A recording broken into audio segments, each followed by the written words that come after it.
में यमुना का जलस्तर लगातार बढ़ता जा रहा है, जिससे कई इलाके जलमग्न हो चुके हैं। जहां हजारों लोग बेघर हैं, वहीं हजारों बीघा फसलें बर्बाद हो गई। लोग प्रशासन से मदद की गुहार लगा रहे हैं। हालातों का जायजा लिया है संवाददाता अमित चौधरी ने। नोएडा में बढ़ते यमुना के जलस्तर से लगातार जो बाढ़ है उसका खतरा बना हुआ है। डूब इलाके में पुश्ते तक पानी पहुंच चुका है। सेक्टर 126 से 151, जेवर, धनकोर तमाम जो ऐसे इलाके हैं जो यमुना से सटे हुए हैं, उनमें पूरी तरीके से जो पानी है वो पुश्ते तक पहुंचा है। 43 के आसपास जो गांव हैं वो बाढ़ की चपेट में पूरी तरीके से आ चुके हैं।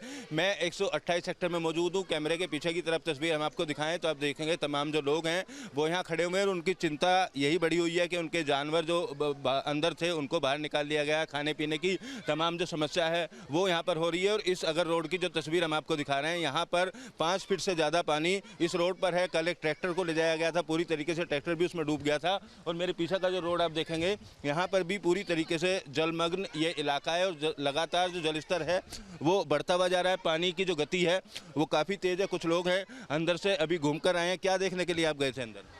यही बाढ़ के लिए गए थे कि कितनी आई कितनी गई।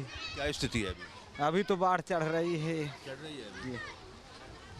तो तमाम लोग हैं यहाँ पर अपने फार्म हाउस या अपनी खेती को देखने के लिए यहाँ पर पहुँचे हैं और यहाँ साफ तौर पर इस बात का इनको इंतज़ार है कि कब पानी कम होगा और कब ये वापस अपने घरों में, अपने खेतों में या अपने फार्म हाउस में पहुँच पाएंगे। तमाम नुकसान भी यहाँ पर हुआ है। बहुत सारी कीमती चीज़ें यहाँ पर लगी हुई थी, जनरेटर थे, तमाम चीज़ें थी। हमारे साथ ओवैस भी मौजूद हैं। ओवैस, किस तरीके के हालात हैं यहाँ? क्योंकि देखिए हमें इस अगर आपसे बात की जाए और साफ़ तौर पर यहाँ का नज़ारा देखा जाए, क्योंकि सेक्टर 128 है ये और यहाँ पर पूरी तरह से आपको जहाँ जहाँ आपकी निगाह जाएगी आपको पानी पानी नज़र आ रहा होगा। तो बहरहाल सी बात है कि यमुना का जो जलस्तर बढ़ा है उसको लेकर के कहीं ना कहीं लोगों के सामने मुसीबतों के संकेत तो पहले से शुरू हो चुके हैं। लेकिन सबसे बड़ी समस्या उन लोगों के लिए है जो लोग घर से बेघर हो गए हैं और साथ ही साथ जो बच्चों की शिक्षा का सबसे बड़ा सवाल था, क्योंकि घरों के अंदर पानी लोग जब जाके शिविर में रह रहे हैं, कैंपों में रह रहे हैं, तो उनके माँ बाप को सबसे बड़ी चिंता सता रही है कि उनके जो एग्ज़ाम बिल्कुल नज़दीक हैं, आखिरकार वो अपनी पढ़ाई को पूरा कैसे कर पाएंगे। क्योंकि जिस जगह पर हम खड़े हैं यहाँ की अगर बात की जाए जो आसपास के यहाँ पे स्कूल्स होंगे तो पूरी तरह से बंद हैं। क्योंकि अब स्कूल बंद होने के बाद साथ ही माँ बाप की चिंता की जो लकीरें हैं वो उनके माथों पर नजर आनी शुरू हो गई हैं। क्योंकि जिस तरह से हमने यहाँ लोगों से बातचीत की है तो उनका साफ तौर पे ये कहना है कि जो उनके एग्ज़ाम है, उनका जो आने वाला भविष्य है, उस पर कहीं ना कहीं हमें संकट नज़र आ रहा है। क्योंकि हालात को काबू होने में अभी वक्त लगेगा। क्योंकि जिस तरह से लगातार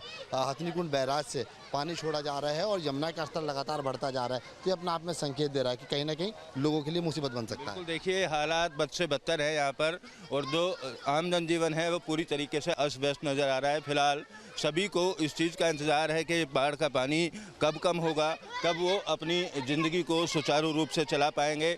जो भी मजदूर वर्ग के लोग हैं ख़ास तौर पर या किसान हैं, उन लोगों की समस्या बहुत ज़्यादा बढ़ी हुई है। बाढ़ और बारिश से देश के कई इलाकों में हाहाकार मचा हुआ है और बाढ़ के पानी से लोगों का जो आम जनजीवन है वो पूरी तरीके से अस्त व्यस्त हुआ है। नोएडा के पुश्ते पर मौजूद है सेक्टर 128 के पास। यहाँ की तस्वीर आपको दिखाएं तो पुश्ते से सटे हुए इलाके में जो पानी है वो पूरी तरीके से पहुँच गया और यहाँ तक पानी 2023 में आया था और उसके पहले कई साल तक पानी यहाँ पर नहीं आया। हथनीकुंड बैराज से जिस तरीके से लगातार पानी छोड़ा जा रहा है तो उसका असर नोएडा, ग्रेटर नोएडा के इलाकों में सीधे तौर पर देखा जा रहा है। हज़ारों बीघा जो फसल है वो बाढ़ की चपेट में आ चुकी है। लोगों की सब्जियां और अन्य फूल या नर्सरी की बात की जाए जो यहाँ उगाए जाते हैं वो पूरी तरीके से नष्ट हो चुके हैं। और इस इलाके में सेक्टर 126 से 151 तक की अगर बात करें तो हज़ारों फार्म हाउस बनाए गए हैं। हालांकि प्राधिकरण या संबंधित विभाग उनको अवैध होना करार देते हैं, बावजूद उसके फार्म हाउस यहाँ पर बने और उन फार्म हाउस में रहने वाले लोग जो हैं वो फिलहाल परेशान हैं। जो वहाँ काम करने वाले मजदूर किस्म के लोग हैं वो फिलहाल रोड पर अगर बात की जाए तो जो पुश्ता रोड है उसकी तस्वीर भी हम आपको दिखाते हैं। ग्राउंड जीरो से पुश्ते रोड पर दूर तक आपको जो बने हुए झुग्गियाँ है दिखाई दे रही होंगी। इसमें सभी लोग अपना ज़रूरत का सामान, खाने पीने का सामान जो भी है वो लेकर यहाँ पहुँच गए और पानी उतरने का जो इंतज़ार है वो इन लोगों की तरफ से किया जा रहा है कि कब पानी उतरेगा। बच्चे हों, बुजुर्ग हों, तमाम जो लोग हैं वो इस बाढ़ की वजह से बेहाल हैं। कुछ लोगों से भी बात करने की कोशिश करेंगे। कहाँ रहते हैं आप? हम तो मेरठ इलाके। यहाँ कैसे हालात हैं? हम नदी देखना आए, नदी चढ़ गई, देखने के लिए आए? नदी देखने के लिए आया जी। बहुत नुकसान हो गया, लोगों की सब फसल मर गई, गरीब आदमी सब रोड पर पड़े। हालात तो बढ़ती जा रही है जी। वहाँ अभी देख करके आए अपने गेट के पास, पानी उसे जमुना की तरफ से इधर को आ रही है। जो फार्म हाउस के मालिक हैं कुछ पैसा वैसा दिया खाने वाने के लिए? खाने वाने के लिए तो अभी कोई पैसा नहीं मिला है, सब कोई अपना अपना देख रहे हैं अभी, और बाद में नहीं इसका निर्णय क्या होता है। तो देखिए तमाम जो बच्चे हैं ये भी आपको यहाँ दिखाई दे रहे होंगे, बच्चों के साथ साथ बुजुर्ग हैं, तमाम वर्ग के लोग हैं, यहाँ पर मजदूरी करते हैं, खेती करते हैं या गार्डनिंग करते हैं। क्या हालात हैं यहाँ पे पानी के? यहाँ के हालात बहुत बुरे हैं, जो रोडों पर रहेंगे काम में वहाँ कोई प्रशासन से आया? नहीं, कोई नहीं आया है। कोई पानी खाना देने के लिए? खाना देने के लिए कल आए गाड़ी से, बस वो उधर पूरी बांट के चले गए। अच्छा, पानी वानी की व्यवस्था कैसे हो रही है? पानी के टैंकर आ रहेंगे और वैसे प्लांट से ला रहे हैं अपने पीने वाला पानी। सामान खुद ही निकाल लिया था, कोई माया मदद करने आया था? मदद करो कोई नहीं करा, सब अपने आप ले गए हैं सब। क्या लग रहा है कब तक उतरेगा पानी?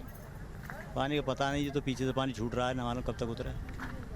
तो देखिए जो परेशानी है इन लोगों की सीधे तौर पर बढ़ती हुई नज़र आ रही है, और इसी तरीके से जो अस्थायी रहने के लिए जगह इनके द्वारा बनाई गई है उसी में रहने के लिए मजबूर हैं, यहीं अपने जो खाने पीने का इंतजाम है वो इनके द्वारा किया जा रहा है। कितनी परेशानी हो रही है? भाई बहुत परेशानी हो रही है, हमारे खेत तो सारे डूबे पड़े हैं, जो लीज पे ले रखे हैं ना, गुलाब लगाई है तो सारी गुलाब डूब गई। अब 23 से ज़्यादा है अब की पानी, अब तो पौधा मरी जाएंगे। वीडियो जर्नलिस्ट राकेश रावत के साथ Amit Chaudhary, news state Noida.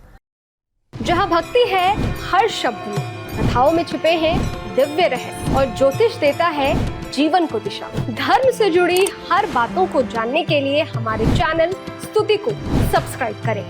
Channel पर जाने के लिए इस लिंक पर क्लिक करें।